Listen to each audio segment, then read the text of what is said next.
आप सुन रहे हैं हॉरर कहानी, वह भी मेरी जुबानी। तो दोस्तों, आज मैंने आप लोगों के लिए खौफनाक और सस्पेंस से भरी हुई कहानी लेकर आया हूं, वह भी ट्रक ड्राइवर। कहानी बहुत ही डरावनी है, इसलिए आप लोग वीडियो को अंत तक जरूर देखें। दोस्तों, अगर आपके पास कोई डरावनी सच्ची कहानी है तो आप मुझे इंस्टाग्राम पर अपनी कहानी भेज सकते हैं। वीडियो शुरू करने से पहले मुझे आप सबसे छोटी सी रिक्वेस्ट है कि अगर आप मेरे चैनल पर नए हैं तो मेरे चैनल को सब्सक्राइब करना और मेरी वीडियो को लाइक भी करना। और दोस्तों, कमेंट करके हमें जरूर बताना कि हमारी कहानी आपको कैसी लगी, और आप अपना नाम भी लिखना और ये भी बताना कि आप किस शहर से मेरी वीडियो को देख रहे हो। और फिर मेरे आने वाली वीडियो में मैं आप लोगों के नाम बताऊंगा।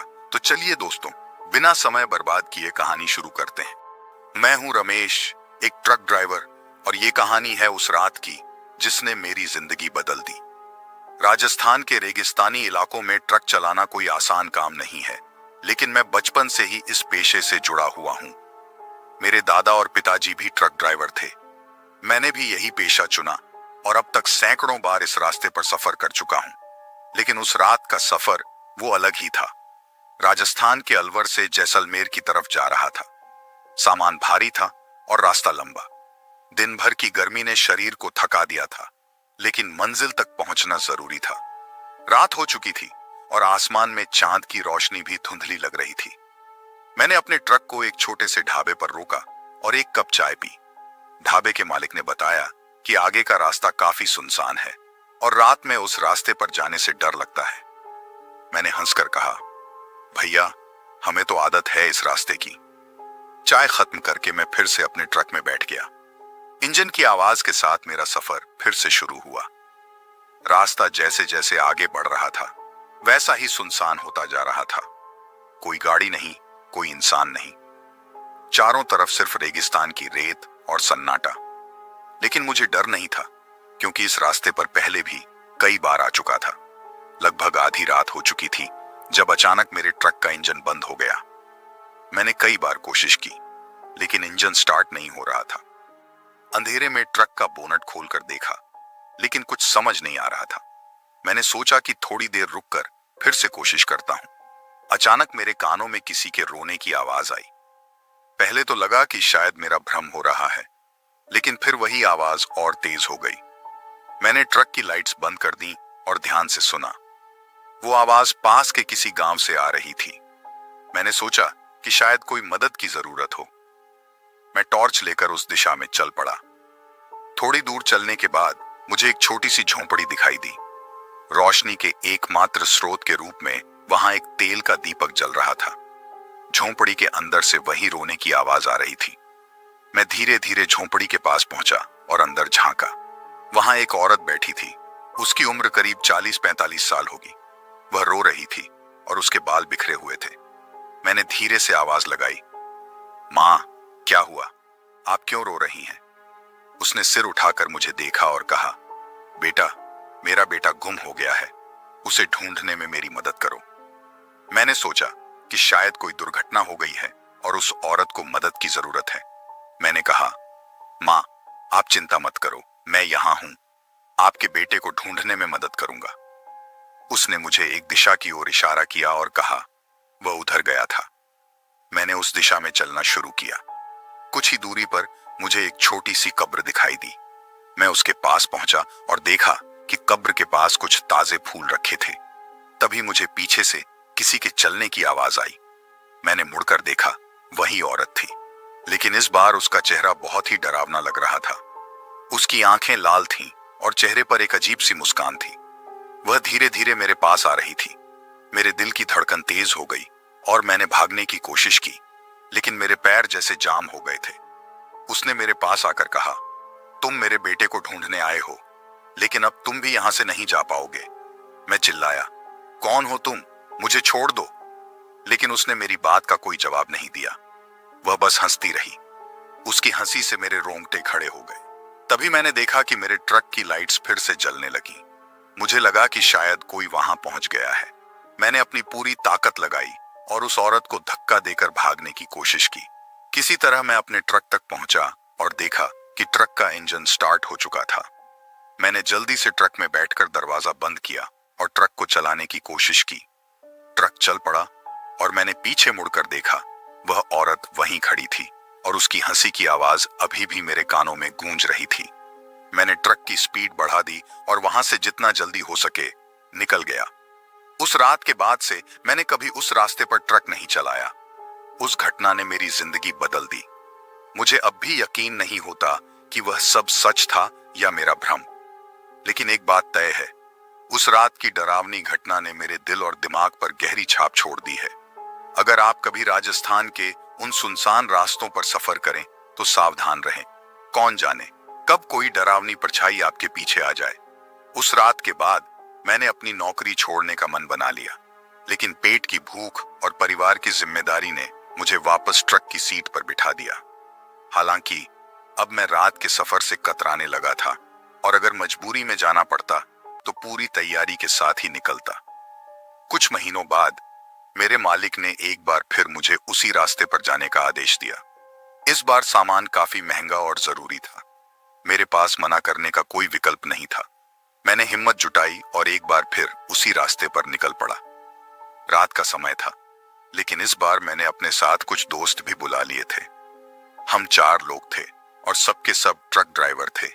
हमें उम्मीद थी कि एक दूसरे का साथ हमें उस डरावनी घटना से बचाएगा। रास्ते में हम लगातार बातें करते रहे ताकि किसी को नींद न आए। मैंने अपने दोस्तों को उस रात की घटना के बारे में बताया, लेकिन वे इसे सिर्फ एक मन गढ़ंत कहानी मान रहे थे। वे हंसते हुए बोले, रमेश, तू बहुत डरपोक हो गया है। ऐसा कुछ नहीं होता। हमारे ट्रक की रफ्तार तेज थी और हम तेजी से अपने गंतव्य की ओर बढ़ रहे थे। आधी रात हो चुकी थी और हम उसी जगह पहुंचे जहां पिछले बार मेरा ट्रक बंद हो गया था। इस बार भी वही हुआ। मेरे ट्रक का इंजन बंद हो गया और चारों तरफ अंधेरा छा गया। मेरे दोस्तों ने भी अपने ट्रक रोके और हम सभी बाहर निकले। हम सभी ने ट्रक का निरीक्षण किया, लेकिन कुछ भी समझ में नहीं आ रहा था। तभी अचानक वहीं रोने की आवाज फिर से सुनाई दी। मेरे दोस्तों ने भी इसे सुना और वे सब चौंक गए। उनमें से एक ने कहा, शायद कोई मदद की जरूरत हो, चलो देखते हैं। मैंने उन्हें रोका, नहीं, ये वही जगह है, हमें यहां से तुरंत निकलना चाहिए। लेकिन उन्होंने मेरी बात नहीं मानी और उस आवाज की दिशा में चल पड़े। मुझे भी उनके साथ जाना पड़ा। थोड़ी दूर चलने के बाद हमें फिर वही झोंपड़ी दिखाई दी। इस बार झोंपड़ी के बाहर एक औरत खड़ी थी। उसकी आंखें लाल और चेहरे पर वही डरावनी मुस्कान थी। उसने हमारी तरफ देखते हुए कहा, तुम्हें मेरे बेटे को ढूंढने में मदद करनी होगी। मेरे दोस्तों के चेहरे पर डर की लकीरें साफ दिख रही थीं, लेकिन वे कुछ बोल नहीं पाए। हमने धीरे धीरे झोंपड़ी की तरफ कदम बढ़ाए। जब हम झोंपड़ी के अंदर पहुंचे तो वहां कुछ नहीं था। वह औरत भी अचानक गायब हो गई। तभी पीछे से किसी ने कहा, यहां से भागो, जल्दी। हम मुड़े और देखा कि एक बूढ़ा आदमी खड़ा था। उसने हमें जल्दी से वहां से निकलने का इशारा किया। हम बिना कुछ सोचे समझे वापस अपने ट्रक की तरफ भागे। हमारे ट्रक के पास पहुंचने पर हमने देखा कि इंजन फिर से स्टार्ट हो गया था। हमने जल्दी से ट्रक में बैठकर वहां से निकलने की कोशिश की। रास्ते में उस बूढ़े आदमी ने हमें बताया कि वह औरत एक आत्मा है जो अपने बेटे की मौत के बाद से हर रात वहां भटकती है। उसका बेटा एक हादसे में मारा गया था और वह उसे ढूंढने के लिए हर रात वहां आती है। जो भी उसकी मदद करने की कोशिश करता है वह उसकी आत्मा को भी अपने साथ ले जाती है। हमारे रोंगटे खड़े हो गए और हमने जल्दी से ट्रक की स्पीड बढ़ाई। उस रात के बाद हमने तय किया कि कभी भी उस रास्ते पर वापस नहीं जाएंगे। कुछ दिन बाद मैंने अपने ट्रक ड्राइवर की नौकरी छोड़ दी और अपने परिवार के साथ गांव में ही छोटा सा काम शुरू कर दिया। लेकिन उस डरावनी रात की घटना ने मेरे जीवन पर गहरा असर डाला। हर बार जब मैं रात के समय अकेले होता हूं तो वह आवाज, वह हंसी और वह डरावना चेहरा मेरी आंखों के सामने आ जाता है। मैंने अपनी जिंदगी बदल दी, लेकिन उस रात की यादें कभी नहीं भूल सकता। और हां, अगर आप कभी भी राजस्थान के उन सुनसान रास्तों पर सफर करें तो सावधान रहें। कौन जाने कब कोई आत्मा आपकी मदद की तलाश में आपके पास आ जाए।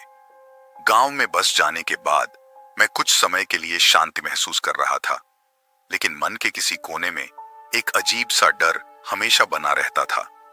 रात होते ही मुझे लगता कि कोई मुझे देख रहा है, कोई मेरे पास आ रहा है। मैं जितना भी उस घटना को भूलने की कोशिश करता, उतना ही वो मेरे दिल और दिमाग में गहराई से बसती जा रही थी। कुछ महीनों बाद गांव में एक अजीब घटना घटी। एक दिन मेरे बचपन के दोस्त सुरेश का बेटा लापता हो गया।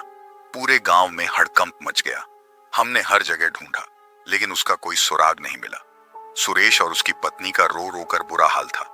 मैंने उन्हें सांत्वना देने की कोशिश की, लेकिन मेरे मन में एक ख्याल बार बार आ रहा था कि कहीं ये उसी आत्मा का काम तो नहीं।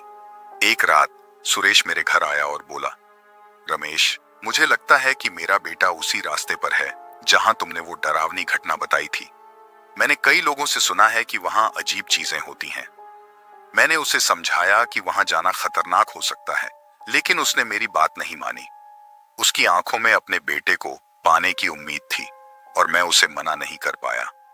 हम दोनों ने फैसला किया कि हम उस रात उसी रास्ते पर जाकर सुरेश के बेटे को ढूंढेंगे। हमने अपने साथ कुछ जरूरी सामान और टॉर्च ली और रात होते ही उस सुनसान रास्ते की ओर चल पड़े। रास्ते में सुरेश ने कहा, रमेश, अगर कुछ भी अजीब हो तो हमें तुरंत वापस लौट आना चाहिए। मैंने सहमति में सिर हिलाया, लेकिन मेरे मन में एक अजीब सी बेचैनी थी। जब हम उस जगह पहुंचे जहां पहले मुझे वो डरावनी घटना हुई थी, तो हमारे कानों में वही रोने की आवाज गूंजने लगी। सुरेश की आंखों में डर साफ झलक रहा था, लेकिन अपने बेटे की चिंता में वह आगे बढ़ता गया। हमने उस झोंपड़ी की ओर कदम बढ़ाए, जो अब और भी डरावनी लग रही थी। झोंपड़ी के पास पहुंचकर हमने अंदर झांका। वहां वही औरत बैठी थी, लेकिन इस बार उसके साथ एक बच्चा भी था। सुरेश ने चिल्लाते हुए कहा, वो मेरा बेटा है। वह झोंपड़ी की तरफ दौड़ा, लेकिन मैंने उसे रोकने की कोशिश की। सुरेश, नहीं, ये सिर्फ एक भ्रम है। लेकिन सुरेश ने मेरी बात नहीं मानी और झोंपड़ी के अंदर घुस गया। मैंने उसकी मदद के लिए पीछे से भागा, लेकिन जैसे ही हम अंदर पहुंचे, सब कुछ बदल गया। झोंपड़ी का अंदरूनी हिस्सा एक भयानक भंवर जैसा लगने लगा। चारों ओर अंधेरा और ठंडी हवाएं हमारे चारों ओर घूमने लगीं। सुरेश ने अपने बेटे को पकड़ने की कोशिश की, लेकिन वह औरत उसे दूर खींचने लगी। मैंने टॉर्च की रोशनी से उस औरत के चेहरे को देखा और उसकी लाल आंखें और डरावनी मुस्कान ने मेरे शरीर को ठंडा कर दिया। उसने कहा, तुम्हें मेरे बेटे को ढूंढने में मदद करनी होगी, लेकिन अब तुम भी यहीं रहोगे। मेरे दिल की धड़कन तेज हो गई और मैंने सुरेश को खींचकर बाहर लाने की कोशिश की। किसी तरह हमने झोंपड़ी से बाहर निकलने का प्रयास किया, लेकिन वह औरत हमें खींच रही थी। हमारे पास केवल एक ही रास्ता था, दौड़ना। हमने पूरी ताकत से भागना शुरू किया और किसी तरह ट्रक तक पहुंचे। हमारे हाथ पैर कांप रहे थे और दिल जोर जोर से धड़क रहा था। ट्रक का इंजन फिर से स्टार्ट हो गया था। हमने जल्दी से ट्रक में बैठकर वहां से निकलने की कोशिश की। रास्ते में सुरेश चुप था। उसकी आंखों में आंसू और चेहरे पर गहरा दर्द था। मैं उसे सांत्वना देने के लिए शब्द नहीं खोज पा रहा था। हम गांव लौट आए, लेकिन सुरेश का बेटा नहीं मिला। वह घटना ने सुरेश और उसकी पत्नी को गहरे सदमे में डाल दिया। उस रात के बाद मैंने सुरेश को अपने साथ लिया और उसे डॉक्टर के पास ले गया। धीरे धीरे उसकी हालत में सुधार आया, लेकिन उसका बेटा अब भी लापता था। गांव में इस घटना के बाद एक डर का माहौल बन गया। लोग रात में बाहर निकलने से डरने लगे और उस रास्ते पर जाने से परहेज करने लगे। मैंने अपनी नौकरी बदल ली और एक छोटे से दुकान का काम शुरू किया, लेकिन मन के किसी कोने में वह डरावनी रातें और आत्मा का चेहरा हमेशा बना रहता था। मैंने खुद से वादा किया कि कभी भी उस रास्ते पर नहीं जाऊंगा और गांव वालों को भी उस रास्ते से दूर रहने की सलाह दी। समय बीतता गया, लेकिन वह घटना मेरे जीवन का एक ऐसा अध्याय बन गई जिसे मैं कभी नहीं भूल सकता।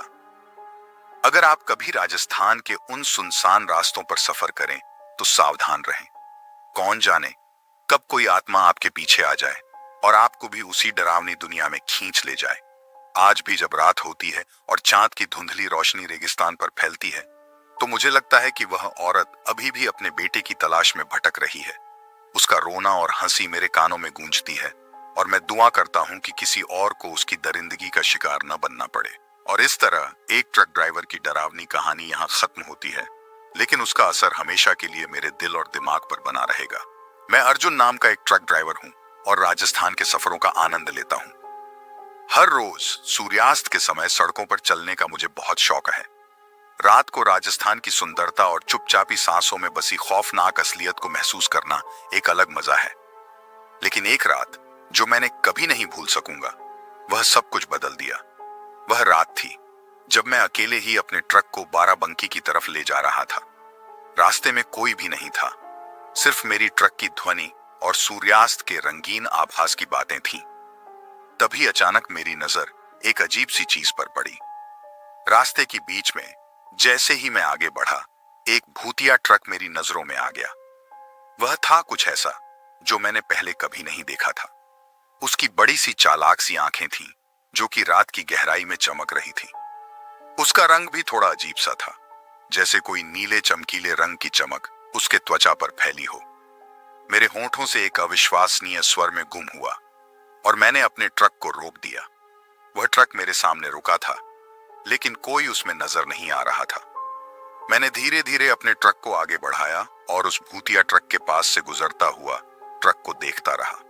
एक अजीब सी ठंडक मेरे शरीर को घेर ली, जैसे कोई अनजान चीज मेरी रूह को छू रही हो। ट्रक के पास से गुजरते हुए मैंने ट्रक के चालक की तलाश करने का प्रयास किया, लेकिन उसे देखने की कोई सफलता नहीं हुई। वह भूतिया ट्रक केवल एक अंतरिक्षीय वस्त्राकारी जैसा लग रहा था, जो इस दुनिया में नहीं था। मेरे मन में एक अजीब सी चेतना उभरने लगी, जैसे कोई मुझे बताने की कोशिश कर रहा हो कि यह दृश्य वास्तविकता है और यह कुछ बहुत ही अजीब और खतरनाक है। उस रात के बाद से मेरी जिंदगी में बहुत सी बदलाव आ गया। मैं अक्सर उस रात के दृश्य को याद करता हूँ और वह अजीब सी आंखों वाले भूतिया ट्रक मेरे सपनों में आता है। कभी कभी जब मैं रात को ट्रक चलाता हूँ तो मेरी आंखों के सामने वह ट्रक फिर से आ जाता है, उसकी भूतिया चमक और वह अजीब सी आवाज। शायद वह ट्रक कुछ और था, कुछ जो हम इस दुनिया में समझ नहीं सकते। शायद उसने मुझे दिखाने की कोशिश की कि हमारी दुनिया में कुछ ऐसी चीजें होती हैं जो हमारी समझ से परे हैं। या शायद वह था एक भूतिया ट्रक जो किसी और जगह से आया था, जहां सिर्फ रोहतकी और दरिया दिली की बातें थीं। वैसे भी जो भी हो, उस रात की घटना ने मेरे दिल में एक अजीब सी डर भर दिया। मैंने कोशिश की कि उस दृश्य को भूल जाऊं, लेकिन उसकी यादें मेरे सोने के बाद भी मेरे मन में घूमती रहीं। उस रात के बाद से मेरी ट्रक चलाने की आदतों में एक बदलाव आ गया।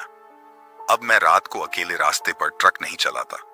अधिकतर मैं दिन में ही अपनी यात्राएं पूरी करने लगा, लेकिन कभी कभी रात के समय भी जब मुझे अकेलापन की एहसास होता है तो उस भूतिया ट्रक की याद दिलासा देने लगती है। यह सब वास्तविकता में हुआ था या केवल मेरी भ्रांति थी, यह मैं नहीं जानता, लेकिन उस रात की घटना ने मेरी नजर में दुनिया के अनजान और अजीब पहलुओं को देखने की क्षमता जगा दी। अब जब भी मैं राजस्थान के रास्तों पर निकलता हूं, मेरे मन में वह भूतिया ट्रक का दृश्य छाया रहता है। कहीं न कहीं मैं उस दिन को याद करता हूं जब रात की गहराई में एक अजीब सी चीख उठी और मेरे व्यक्तित्व को हिला दिया। हाँ, राजस्थान के रास्ते अपनी कहानियां लेकर भरे हुए हैं और मेरा यह अनुभव भी एक नया पहलू जोड़ गया है, भूतिया ट्रक की कहानी जो मेरे जीवन का हिस्सा बन गई है। दोस्तों, चलो देखते हैं कि कल की वीडियो में किस किसने कमेंट किया था। अली पहले नंबर पर है, राजेश दूसरे नंबर पर है, गजाला तीसरे नंबर पर है, रिधिका चौथे नंबर पर है, निशी शद्रा पांचवी नंबर पर है। तो मुझे उम्मीद है कि आपको वीडियो पसंद आएगा और कृपया मेरे चैनल को सब्सक्राइब करें और वीडियो को लाइक करें। अगले वीडियो में मिलते हैं, तब तक के लिए अलविदा।